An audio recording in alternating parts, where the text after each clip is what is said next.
일장 여의도 권력게임의 서막. 권력의 중심지 여의도에서 벌어지는 이야기는 생각보다 훨씬 더 적나라하고 치밀합니다. 이재명 대통령이 취임한 지 겨우 몇 달, 여당인 더불어민주당 내부에서는 이미 치열한 당권 경쟁이 시작되었습니다. 표면적으로는 동지애를 과시하지만 실제로는 누가 진짜 이재명의 최측근인지를 두고 벌이는 숨막히는 권력투쟁의 현장이었죠. 이 모든 이야기의 시작은 이재명 대통령 취임식 당일 오찬에서 벌어진 한 장면에서 출발합니다. 기자들이 모두 빠진 비공개 자리, 여야 지도부가 모인 그 자리에서 박찬대 당시 직무대행이 입을 열 때마다 이재명 대통령의 입가에 미소가 번졌다고 합니다. 마치 오랜 친구 사이처럼 편안하고 자연스러운 분위기였죠. 하지만 이런 화기애애한 분위기 뒤에는 치밀한 계산이 숨어 있었습니다. 박찬대는 이재명 대통령이 어떤 말을 들어야 기분이 좋아지는지를 정확히 알고 있었고 그에 맞춰 완벽하게 맞춤형 대화를 이어갔습니다. 심지어 아재 개그까지 동원해가며 긴장된 대통령의 마음을 풀어주는 역할을 톡톡히 해냈죠. 그런데 여기서 흥미로운 점은 박찬대의 과거였습니다. 그는 원래 친명계가 아니었습니다. 3년 전까지만 해도 비명으로 분류되던 이인영 의원 밑에서 원내 대변인을 맡으며 정치 경력을 쌓아왔죠. 그런 박찬대가 이재명의 대선 캠프에 합류하면서 급속도로 친명의 핵심 인물로 거듭나게 된 것입니다. 박찬대의 변신은 정말 극적이었습니다. 인천 연수구라는 국민의힘 텃밭에서 최초로 당선된 인물답게 그는 정치적 생존 본능이 남달랐습니다. 어려운 환경에서 살아남기 위해서는 때로는 과감한 선택도 필요하다는 것을 누구보다 잘 알고 있었죠. 특히 박찬대의 어린 시절 이야기는 그의 현재 모습을 이해하는 중요한 열쇠였습니다.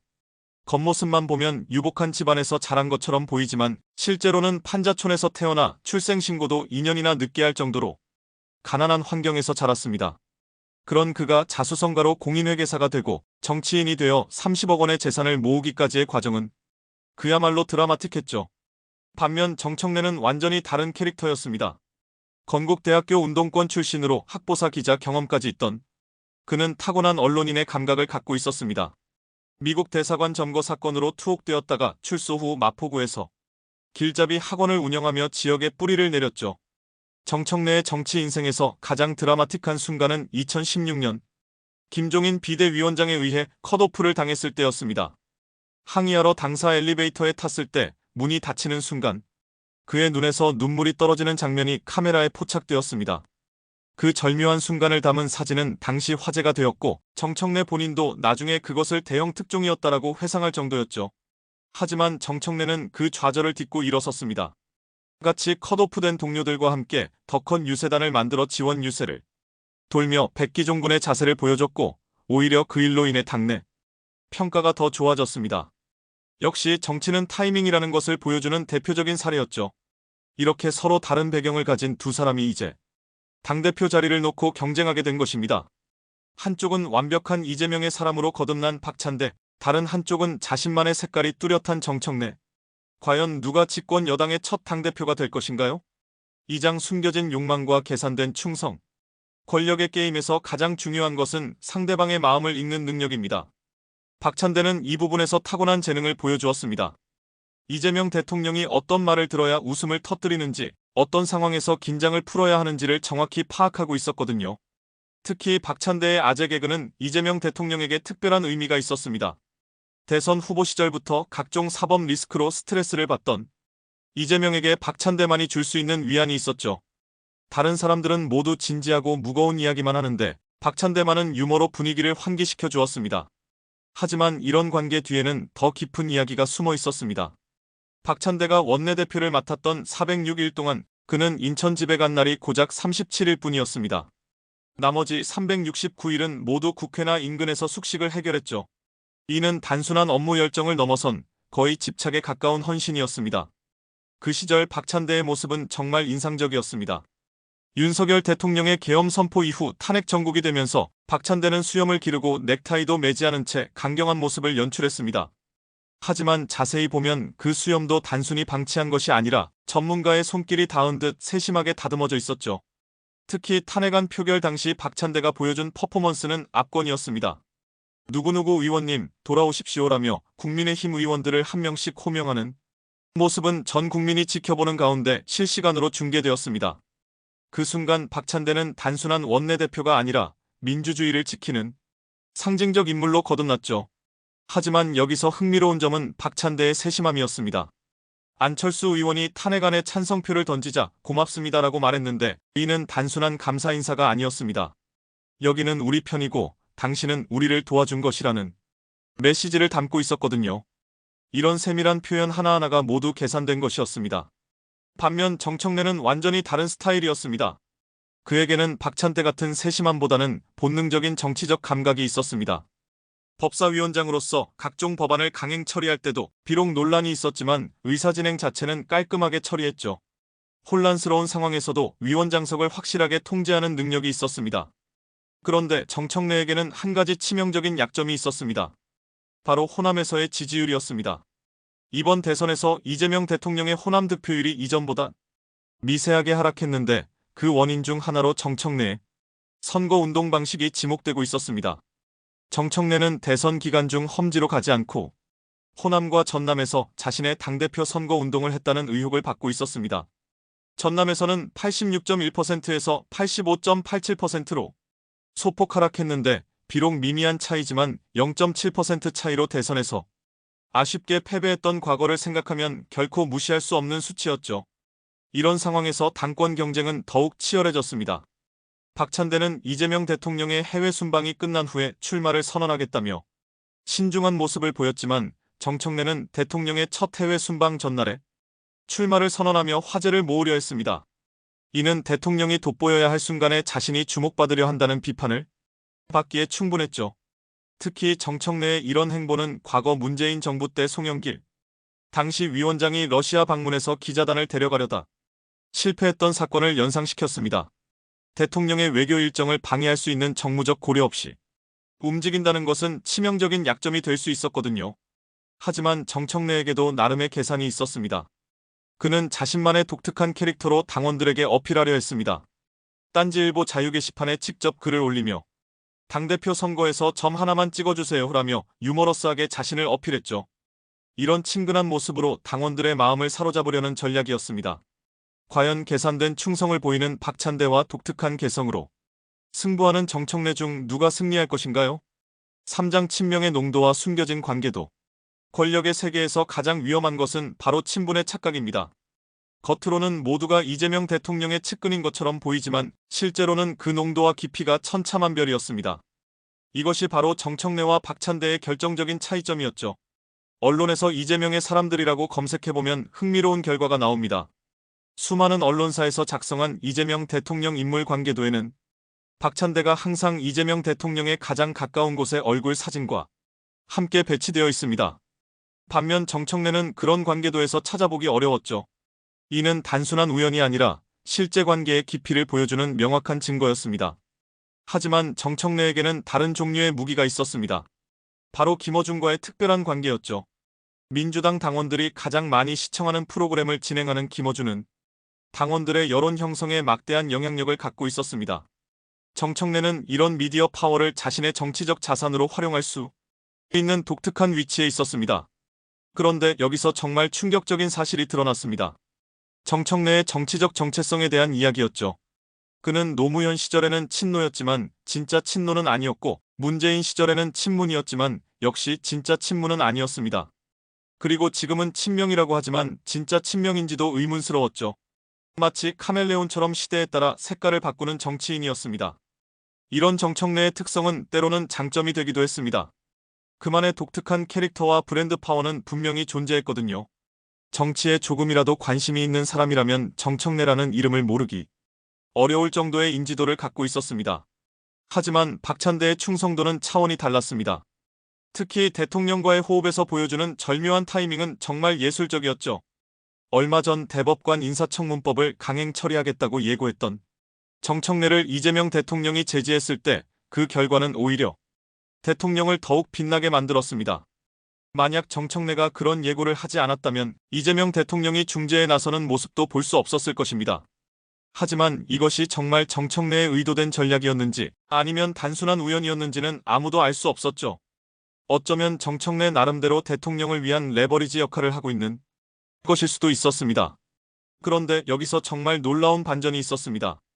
박찬대의 과거 행적에서 발견된 충격적인 사실이었죠. 그가 이재명의 최측근이 되기 전 원내대표 시절의 이야기였습니다. 박찬대는 원내대표로서 406일을 보내면서 그중 369일을 국회에서 보냈습니다. 집에 간 날이 고작 37일 뿐이었죠. 하지만 이것만으로는 그의 진정한 헌신을 다 설명할 수 없었습니다. 정말 중요한 것은 그가 그 시간을 어떻게 보냈느냐였거든요. 밤늦게까지 국회에 남아서 각종 법안을 검토하고 새벽에도 당직자들과 회의를 하는 박찬대의 모습이 목격되었습니다. 심지어 주말에도 국회에 나와서 업무를 처리하는 일이 다반사였죠. 이는 단순한 성실함을 넘어선 거의 강박적인 수준의 몰입이었습니다. 특히 탄핵 정국에서 보여준 박찬대의 모습은 정말 인상적이었습니다. 수염을 기르고 넥타이를 매지 않은 채 강경한 이미지를 연출했지만 자세히 보면 그 수염도 적당히 다듬어져 있었고 머리도 전문가의 손길이 닿은 듯 깔끔하게 정리되어 있었습니다. 이는 그의 치밀함을 보여주는 대표적인 사례였죠. 하지만 정청래도 만만치 않았습니다. 그의 정치적 본능과 순발력은 정말 뛰어났거든요. 법사위원장으로서 보여준 의사진행 능력은 호불호가 갈렸지만 확실히 프로페셔널한 면이 있었습니다. 아무리 혼란스러운 상황에서도 위원장석을 확실하게 통제하는 모습은 인상적이었죠. 그런데 여기서 정말 중요한 문제가 대두되었습니다. 바로 당원들의 여론이었습니다. 이재명 대통령을 지지하는 온라인 커뮤니티를 중심으로 정청래에 대한 비판적 여론이 형성되기 시작했거든요. 정청래는 자기 정치를 한다. 대선 때 험지에 가지 않고 호남에서 당대표 선거 운동을 했다. 과거에 이재명을 비판했다 등의 이야기들이 퍼지기 시작했습니다. 이런 여론에 대응하기 위해 정청래는 자신의 본거지인 딴지일보 자유 게시판에 직접 글을 올렸습니다. 저를 공격하는 댓글에 너무 걱정하지 마세요. 당대표 선거에서 점 하나만 찍어주세요라며 유머러스하게 대응했지만 이미 당원들 사이에서는 박찬대에게 유리한 분위기가 조성되고 있었습니다. 과연 이 치열한 친명 경쟁에서 누가 최후의 승자가 될 것인가요? 사장 권력의 진짜 얼굴과 최후의 선택. 권력 게임의 마지막 막이 올라갔습니다. 하지만 정말 충격적인 것은 이 모든 경쟁 구도 뒤에 숨겨진 또 다른 진실이었습니다. 바로 대통령실의 은밀한 개입과 국민의힘의 예상치 못한 반응이었죠. 대통령실에서는 공식적으로 당 경선에 개입하지 않는다고 했지만 실제로는 다른 이야기였습니다. 청와대 관계자들은 은밀하게 박찬대의 출마 시기까지 조율하고 있었거든요. 이재명 대통령의 지칠 정상회의 참석이 끝난 후에 출마를 선언하겠다는 박찬대의 발언도 사실은 대통령실과의 긴밀한 협의 결과였습니다. 반면 정청래의 성급한 출마 선언은 대통령실을 당황하게 만들었습니다. 대통령의 첫 해외 순방을 앞둔 중요한 시점에 당권 경쟁이 화제가 되는 것은 바람직하지 않았거든요. 이는 과거 문재인 정부 때 송영길의 러시아 방문 소동과 비슷한 상황이었습니다. 하지만 여기서 정말 놀라운 반전이 있었습니다. 국민의힘 내부에서는 오히려 정청래가 당대표가 되기를 바라는 목소리가 나오기 시작했던 것입니다. 그 이유는 간단했습니다. 정청래가 더 강성으로 보이기 때문에 상대적으로 국민의힘이 중도적으로 보일 수 있다는 계산이었죠. 박찬대는 인상이 좋아서 강성한 발언을 해도 강성으로 보이지 않았습니다. 협상할 때도 은근히 강경하지만 겉으로는 부드러운 모습을 유지했죠. 반면 정청래는 타고난 강성 이미지가 있어서 그가 당대표가 되면 민주당 전체가 더 극단적으로 보일 수 있었습니다. 특히 탄핵 정국에서 보여준 박찬대의 퍼포먼스는 정말 절묘했습니다. 누구누구 의원님 돌아오십시오라고 외치면서도 안철수 의원에게는 고맙습니다라고 말했죠. 이는 단순한 인사가 아니라 여기는 우리 편이고 당신은 우리를 도와준 것이라는 메시지였습니다. 이런 세밀한 표현 하나하나가 모두 계산된 것이었거든요. 하지만 국민의힘 의원들은 이런 박찬대의 행동을 매우 불쾌하게 받아들였습니다. 헌법기관의 구성원으로서 당연히 그 자리에 있는 것인데 마치 도움을 준 것처럼 표현하는 것에 대해 강한 거부감을 느꼈죠. 게다가 박찬대가 각종 집회에서 의원들 이름을 부르며 선창과 후창을 하는 것도 매우 싫어했습니다. 그런데 여기서 정말 충격적인 사실이 드러났습니다. 바로 3특검 수사가 본격적으로 시작되면서 국민의힘 의원들이 느끼는 공포였습니다. 내란 특검에서는 계엄 해제 표결에 참여하지 않았던 의원들과 당시 당사에 모여 있었던 의원들이 수사 대상이 될 가능성이 높았거든요. 국민의힘 의원들은 이미 일부가 소환 조사를 받을 것이고 심지어 기소되는 의원들도 나올 것이라고 예상하고 있었습니다. 이런 상황에서 김민석 총리 후보자에 대한 인사청문회조차 제대로 준비하지 못하는 모습을 보였죠. 특히 인사청문 특별위원회 위원들의 행태는 정말 한심했습니다. 청문회를 며칠 앞둔 주말에 지역 행사를 하러 가거나 아예 준비를 하지 않는 모습을 보였습니다. 심지어 기자들이 파악한 의혹들을 보고 나서야 이런 게 있었냐며 놀라는 수준이었죠. 이런 국민의힘의 무기력한 모습은 민주당에게는 더할 나위 없는 호재였습니다. 김민석 후보자의 각종 의혹들이 제기되었지만 야당의 견제가 제대로 이루어지지 않으니 무난하게 넘어갈 수 있었거든요. 특히 김민석 후보자의 재산 형성 과정에 대한 의혹, 차별금지법 관련 발언, 교회 헌금 문제 등이 제기되었지만 국민의힘은 이를 제대로 공격하지 못했습니다. 오히려 주진우 의원 아들의 7억 원 재산을 문제 삼으며 역공을 퍼붓는 상황이었죠. 그런데 여기서 정말 놀라운 반전이 있었습니다. 바로 홍준표 전 대구시장의 갑작스러운 귀국이었습니다. 하와이에서 돌아온 홍준표는 정치적 공간을 찾고 있었지만 현실적으로는 마땅한 자리가 없었습니다. 국민의힘에 복당할 가능성도 낮았고 새로운 정치적 움직임을 보이기에는 시기가 애매했죠. 결국 이 모든 상황을 종합해보면 박찬대가 당대표가 될 가능성이 매우 높아 보였습니다. 대통령실과의 호흡, 당내 의원들의 지지, 그리고 당원들 사이에서 형성되고 있는 우호적 여론까지 모든 것이 박찬대에게 유리했거든요. 정청래도 나름의 무기가 있었지만 호남에서의 미세한 지지율 하락과 온라인에서 형성되고 있는 비판적 여론은 큰 부담이었습니다. 특히 자기 정치를 한다는 비판은 치명적이었죠. 하지만 정치는 끝까지 모르는 법입니다.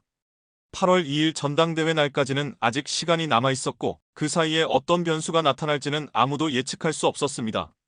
과연 계산된 충성의 박찬대가 승리할 것인가? 아니면 독특한 캐릭터의 정청래가 기적을 일으킬 것인가? 여러분의 구독과 좋아요는 큰 힘이 됩니다. 다음 시간에는 더 재미있는 스토리로 찾아올게요.